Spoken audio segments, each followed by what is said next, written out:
All right, Parsha 101, Parshas Tzav. This week's Torah portion, named Tzav, command, comes from the second verse of the Torah portion. God spoke to Moshe saying, Tzav is Aaron Bresbanov, command Aharon and his sons. Most of this week's Torah portion wraps up much of what was spoken about in regard to the sacrifices, and then also ends with the actual installation of the priests in their roles, which is referred to at the end of the Torah portions of the book of Shemos, where God relayed the commandments, but here it's like Moshe actually fulfilled it. Moshe actually did, but as he was instructed, and so it goes through this, but because this is something we've seen before, there's much less commentary on it, and we'll kind of just skim through it here. So first thing that this Torah portion speaks about are the Olah offerings. Those are the ones that get burned up, and it talks about the regulation of it, these. And this applies to almost all the offerings, that when something's offered up, it must be either consumed or fully burned up it has till through that night. By the next morning, whatever's left over has to be totally burnt up. There's no leftovers, it can't last, etc. So now these are the parameters of the burning of it. Now there's a whole thing about how the Kohen who's going to go up on the altar and is going to shovel out some ashes there, set this place for new wood and for more offerings, has to be dressed in the clothes of the Kohen, because this is an official task that has to be done, part of the service. And he would take some ashes, he would deposit on the south side of the altar. Then there'd be a specific point when the ashes on the Mizbeach would pile up too much, and those would be removed and taken out. It would take him totally out of the camp. This is something that it wasn't officially part of the service, it was just a necessary maintenance, but it was still considered somewhat of a holy task. So the Kohen did that, whatever Kohen was assigned to did that, and he had to change into other clothing, still special clothing, but not his regular service clothing, and take it outside the camp to do it. There's actually some of the commentaries speak about the symbolism of this, is that sometimes to do what we got to go quote unquote outside the camp, as in there may seem people who seem to be outside the camp. They seem to not be fully on board with committing to everything within Judaism, but this is still a holy task to go, quote unquote, outside the camp to bring them in. Now, there's a double warning that comes about not allowing the fire on the Mizbeach to ever go out. So even though when someone offered a sacrifice, there was a fire that would come from on high to burn up the sacrifice, but as we've learned, you still have to kindle a fire from below, and that fire is never allowed to go out. So each morning they would kindle a new fresh pile of wood on it, but it was something that had to be burning still. The first sacrifice that was offered every morning was a Korban Olah. That was a daily offering, and then after that was offered, all the other offerings could come in, and the last each day was a daily afternoon offering. And after that was the last sacrifice that was brought. Now, the fire that was on the Mizbeach was also the fire that they used to light the menorah, right? And there were sometimes, once they were on the Mizbeach, once it was the altar in the Beis HaMikdash, was a much larger Mizbeach than what they had in Mishkan in the desert. They had multiple fires going there sometimes, just because of all that they needed for, and also to make sure that it was not going to go out. There's actually a Chassidic insight on this, that the prohibition against the fire going out is that we shouldn't let the divine fire within ourselves, the fire that we have toward divinity, toward our passion toward God, should ever go out. The Maggid of Mezrich would say that when you keep the fire burning, then lo sichbe, instead of it shall not go out, lo lamed alf as a no, is lamed, that no, that it shouldn't go out, is that the negativity will be extinguished. So not that don't allow the fire to go out. When you keep the fire burning, then all the no in your life, the negativity, will be burned up. Next, it moves on to the mincha, the grain offering. Wraps up about that. Talks about how it would be burned up in the southwest corner, which is kind of the west side of the Mizbeach, so it would be facing toward the sanctuary, and the south is the ramp, which is where the front of the Mizbeach was. Technically, that's the ramp that led up to it. It talks about how the Kohen, if you remember, this is the grain offering where the Kohen has to use his fist, use the 3 fingers to remove the memorial portion that will be burned up, all the intention of doing so, and then also all the frankincense that was brought that would have to be burned up, there's oil and whatever. The Kohanim got to eat whatever was left. After the moral portion was removed from the grain that's being brought, then the rest of it was eaten by them, and it was an unleavened offering, and it could be eaten anywhere it had to be eaten in a holy place, which is anywhere within the courtyard of the Mishkan, of the tabernacle. And here also they had until night, like through the night, to eat it, and whatever's left over by morning has to be burned up. And this is something that Aaron and all of his male descendants, so as in all the Kohanim that served in the Beis Hamikdash, if they were pure, they were able to, like if nothing had disqualified them theoretically from service, then they were entitled to a portion. This is eternally. So anybody who's there could have gotten a share of what the Kohanim, the priests, would eat. Now, then we go to the Cohen Gadon. It also says that anything that touches the sacrifice becomes holy, and the same rules apply to where it could be eaten. So if something touches the grain offering for, whatever reason, it now got elevated to a holy status. And that goes to the Kohen Gadol, so the high priest, from the day he was installed throughout his tenure, would offer daily sacrifice. And what it was a tenth and eighth of fine wheat flour that would be mixed up with like a quarter of a log of oil. So they'd break it in half, and they would make 6 portions out of it, and this whole situation would occur about how they would make it and how it would be baked and fried in hot water. If they knead it with boiling hot water, then they bake it and they fry it in the shallow pan. But what it was, that half would be offered in the morning and half in the evening. So it kind of sandwiched the day with his offerings. And it was it was brought up on behalf of the community that he brought it, and everything got burned up. And the regular Kohanim, the ones that were not the high priest, but the regular priests who worked in the Mishkan, the Beis Hamikdash, they had an offering they offered on their first day, their first day of work. But only the Kohen Gadol had to offer one daily. That was, again, divided into 2 parts. Now we'll go back to the Korban Chatas. The Korban Chatas is the sin offering, and we're going to wrap up here about it also. You got to go to last week's Torah portion to find out the details of all these. So here reminds that it's got to be, when the animal slaughtered, it's got to be before God, so it's got to be in the courtyard. We do it to the north of the Mizbeach. This offering is one of superior holiness, so it must be eaten in the courtyard until nightfall. The same kind of rules over there. But first, the whole ritual of how, first the blood and the burning up and all the kind of stuff had to occur first before anybody could partake of eating from it. And by anybody means the priests who were there on duty, or anybody who's the priest on duty at the time, and as long as they were whole, not impure, then they could partake of it. Also, that any food that touches it also becomes holy. Kind of like as before, because this is superior holiness.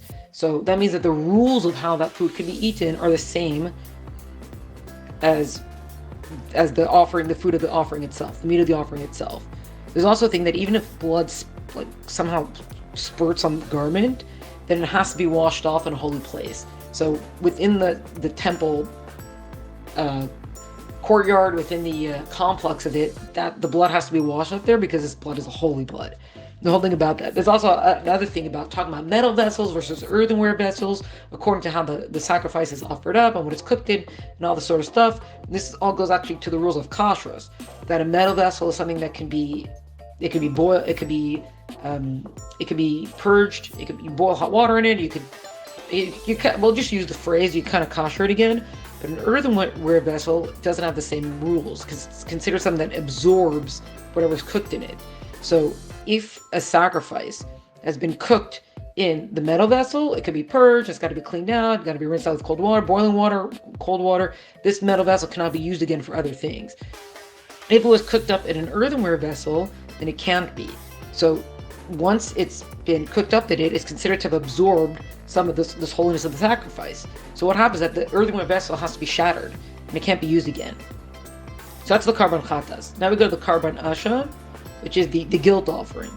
Okay, so it's the same thing, that it's shechted in the same place as the Ola, which is on the north side. The whole thing with the blood, remember, was kind of sprinkled on the base of the Mizbeach, the northwest and southeast corner, so we kind of covered all 4 sides. All the fat was burned up. The fat included the tail, the fat that's over the innards, the 2 kidneys and their fat, and the fat on the flanks, the diaphragm, part of the liver. And then whatever's left of it, all the fatnesses were all burned up, and then whatever's left over, that could be eaten by any of the male priests, and it's got to be within the temple precinct. Kind of the same idea, right? It's got to be, this is something that's holy, so it has to be eaten within this area.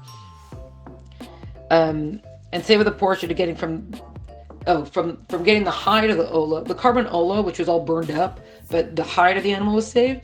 So any of the priests who are pure and, part of the service, etc., can get a part of it. So the basic punchline is that any of the sacrifices that were divided amongst the priests, any priest who was in service, any priest who was holy, could partake of it, right? It wasn't only the person who actually offered it up, who actually conducted the ritual.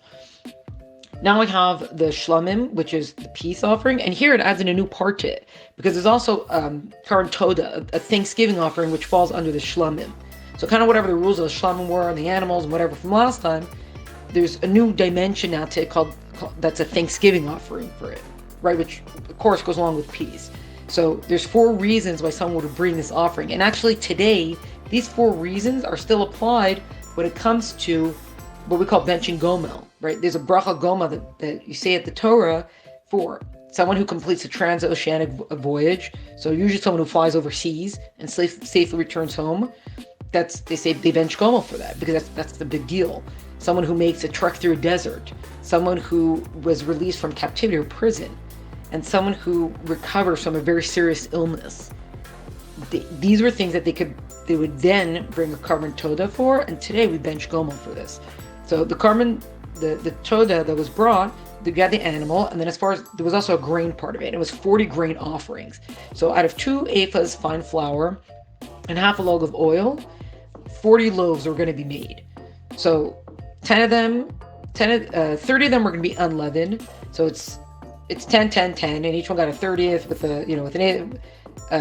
so each one got a third of it, of 1 ephah of flour. 1 ephah of flour is divided into 3 parts, which were then made to make 10 loaves. And then this half a log of oil was divided by eighths to create the whole thing. Okay, so the 1 ephah with all the oil, that each one got an eighth of this log of oil.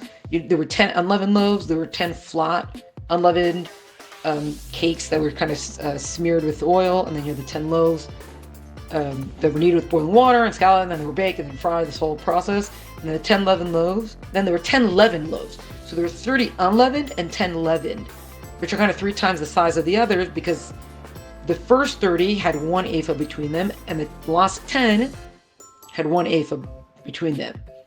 And what would happen is that one of each loaf was given to the Kohen. It was called like a truma that was given to him, and that was for the Kohen to eat, right, or share with other Kohanim. And then the other 36 that were part of the offerings, that was for the offerer, the person who's bringing them, to share, with his people. Everybody who came to celebrate this Thanksgiving offering, they shared the other 36 loaves with them. And it's the same idea. It had to be eaten by nightfall. There shouldn't be leftovers from it. Now, the regular shlamim, that was not specifically this toda, this Thanksgiving offering, it didn't have all these 40 loaves attached to it, but it had, this is actually the only korban that had a longer length of time to eat it. It could be eaten through into the next day of sunset. But by the 3rd day, everything had to be burned up. This kind of shlamim, actually, not any shlamim, but this kind of shlamim, the peace offering, is if someone made a vow or dedication, like this animal will be to God, right? Or I vow that I will offer, whatever it is. Now it still has the same thing. Now, so here this has that if something defiled touches the meat, as in if something unholy, not just something neutral, something specifically unholy or impure. So something specifically impure touches the meat, then it has to be all burned up. And part of that, it's also the whole lesson of like this whole sacrifice we're bringing to God, and God would just allow it to just be burned up. What's going on here? So because we are being so careful that no one should eat this meat that was defiled, God is allowing the sacrifice to Him to be totally burned up. And just it's not even like part of the sacrifice anymore, because it's defiled meat. But God says just burn it all up, so no one should make a mistake on it. Now, there's also a very strict rule that if a person is tameh for whatever reason, so if a person is impure for any reason, they came in touch. Maybe we spoke about this kind of last time. They come in touch with like a carcass of a not kosher animal, and you have this animal that wasn't shechted properly, or maybe they just came from a burial or something like that, right? So a person would still be impure until they actually become pure, be purified, right? Make whatever process needed for whatever those impurities were. They are not allowed to eat of any of the meat of the Korban, or they can actually incur a very very severe punishment for it. Now, if someone did this, they forgot or whatever, they did it accidentally, whatever reason it was, right? Then they'd go, there's offerings to offer for that, to rectify for this mistake. But it's a very severe mistake, very severe transgression for a person to eat of the Korban when they are not pure, like spiritually pure. Next comes this as a transgression admonition that any of the fat that was part of the sacrifices, whether it's from the ox, the sheep, the goat, cow, whatever it's from, or cattle, is always forbidden for all times. So these are parts of the animals that we are never allowed to eat forever and ever. Now, there are certain kinds, like the fat of the Karen that's permitted for use. So certain fats that are used, for whatever reasons, those are permitted for use, but they're never allowed to be eaten. It's also a very strict punishment if someone, would eat from it. Now, there's also a thing that there's no blood. This is part of why people check their egg or whatever. There's no blood of the fowl or the animal. Any of it is never allowed to be eaten. It actually kind of gives in parentheses that the only blood that's ever allowed to be eaten from an animal is from fish. Like, you don't have to drain the blood of a fish before eating it. And then there are certain grasshoppers that are kosher. They don't either have to be drained of blood. It's only for fowl, any birds or anything like that, and for animals. So cattle, anything that's kosher. Now, it actually goes through the process of the shlomim. This is the peace offering for the animal. There's a whole process that would happen with it. Because you had whatever fats were kind of removed, those were going to be burned up. Then you had the breast and the thigh, like the middle section of the right thigh, those would actually go to the Kohen, for the Kohen to eat. So there's a whole process of how they would take the first Kohen, they had the shechting, and then they put the fat, you'd put the breast and the thigh and the fat in the one hand. And then he would transfer it to the next one, putting the fat and the breast and the thigh in the other person's hand.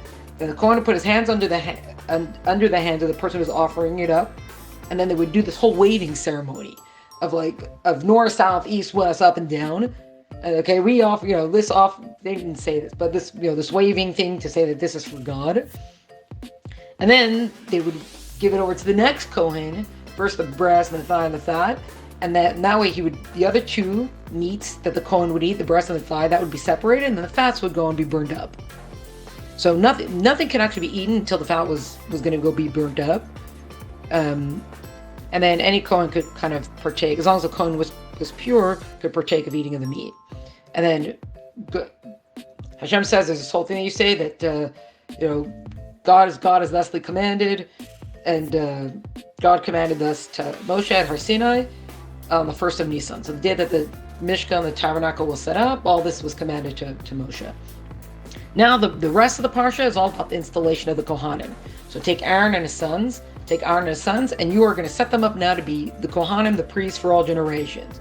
So it goes through the whole procedure again about how they have to go to mikvah, and then you're going to dress them. Each garment that you're going to dress. There's a whole thing about the bull offering and the rams and the basket of 30 loaves of the unleavened bread. If you remember all this, you got to go back to get all the details of this. And the anointing oil, and you have to do with the blood and the anointing oil and all the stuff that you have to do. You're going to anoint the whole Mishkan, the whole tabernacle. You're going to anoint Aaron and his sons, whole process, and you're going to gather all the Jewish people, and they're all going to see all the process played out. And then this installation, right, this process is going to go for 7 days. And Aaron and his sons are told, you're going to stay here within the temple courtyard. You got to stay here for the next 7 days, and until this is all complete. And you're going to stay. You're going to keep God's watch. And it says, so Aaron and his sons did. Now, just really quickly, there's the whole idea that when God created the world it was filled with his divine presence. And starting from Adam and Chava, when they sinned with the tree of knowledge, the tree of good and evil, and slowly the divine presence was quote unquote banished back up. And then you had the flood. You have all the sins of the different generations that occurred that slowly pushed this divine presence out, right? As in that we felt it less. It kind of went back up to the heavens. Then what occurred is that from Aharon, this divine light was slowly drawn back down again, right? You see God in the world, etc., etc., etc. It finally came back down in the world in they say the same way, but it's even at a whole new level with the completion of the Mishkan. When Moshe did the completion of the Mishkan, the tabernacle in the desert, it finally brought this divine presence back down into the world. And that is the end